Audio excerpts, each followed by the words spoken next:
I think Elon believes that we could be living in a simulation. Do you ever think about that? Well, that's an interesting idea, and it's being promoted by a philosopher at Oxford, actually, called Nick Bostrom. It's very hard to disprove, and Nick Bostrom thinks it's not only hard to disprove, he thinks it's highly likely. His version of that idea is that the simulation is not a different life form on another planet or something, but is our own future. Right. That our own future, which may be artificial intelligence, reaches the point where it makes a simulation of its own past, of the process that gave rise to it, including us, including the whole of evolution, and including us. And it is hard to disprove. I've even thought of a wrinkle on that, which is, you just mentioned mobile phone.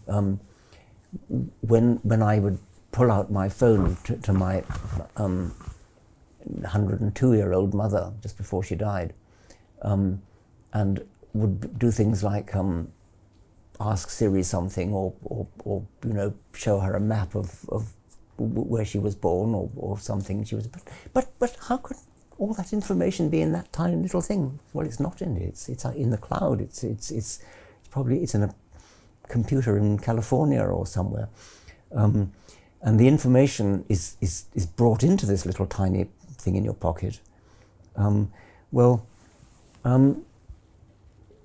If Nick Bostrom is right that we're living in a simulation, it is a bit of a baffling mystery how the human brain, this very small skull, can manage to do so much. I mean, when you think about what it can do, which computers can't do, maybe it gets its information from a cloud. If we're in a simulation, there's no reason why the information should all be inside there. It could be in the giant computer that's running the simulation, and so I rather like that little wrinkle on the theory that we're living in the Nick Bostrom theory. I first met the theory in a lovely science fiction book called Counterfeit World, by Daniel F. Galloy. Lovely. He's one of my favorite science fiction authors, it's an adventure story, but it's set with the idea that we're living in a simulation. Does that mean that the concept of evolution might be simulated as well? Well, I think, however, even if you do think that we're in a simulation created by an intelligence, which may be ourselves in the future, or our computers in the future, or maybe an extraterrestrial one, nevertheless, you cannot get away from the need to say that at some point that civilization has evolved. Right. It can't just spring into existence. This is my most fundamental creed, I suppose, that you cannot get complexity from nothing. It's got to come from somewhere. And the only way it can come is by slow, gradual, incremental steps. So even if we are the product of some superior civilization, that superior civilization has got to have evolved. And if that one's the product of an even more superior one, sooner or later that's got to be brought to an end in an evolutionary process.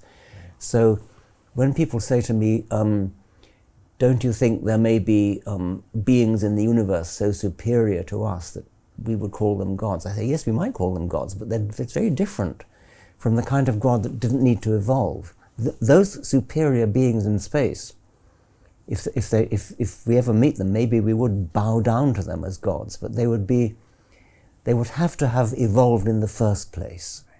You can't just magic things into existence. They've got to have come from some incremental process. Right. And that's why you're convinced if we find life on any other planet, it's going to go by these fundamental laws of Yes, evolution. it's got to have evolved by gradual degrees, which may be different in detail from ours, but will still have the same incremental, I think, Darwinian, in some sense Darwinian steps. Yeah.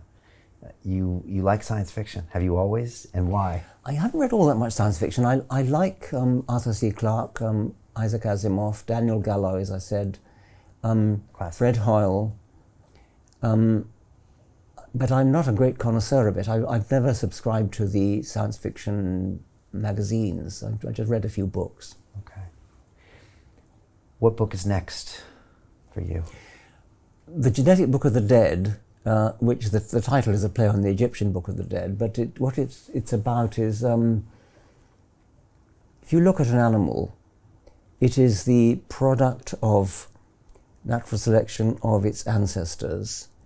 And I want to make the case that it is a description, its body and its genes are a description of the ancestral worlds in which its ancestors were selected to put it together. Now, if you look at a highly camouflaged animal like a desert lizard, which has a beautiful picture of stones, pebbles and sand on its back, put together by natural selection, that is a description of a desert landscape painted on the back of this lizard by natural selection of its ancestors. You can read desert from that animal. You can actually read a description of the ancestral worlds in which that animal's ancestors lived, desert. And similarly, if a moth that's on or a frog that's on tree bark that looks exactly like the lichen of a tree, that's a description of ancestral worlds. Well, if the description on the surface of the animal is a detailed description of its ancestral worlds, the interior of the animal must be no less a description of the ancestral world, just less obvious. The surface of the animal is extremely obvious to us because our eyes are used to looking at things, but our eyes are not used to looking at the interior of cells and animals, and plants, so we don't immediately read it in the transparent way that we read the external surface. But zoologists of the future will be able to read every detail of the whoop and woof of the animal. Every detail will be legible to them using more sophisticated instruments than eyes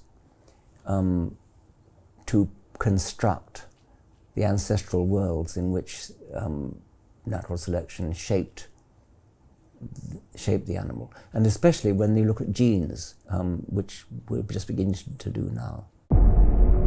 The greedy bankers are about to do it again. In 2008, they crashed our financial system and nearly bankrupted the entire global economy.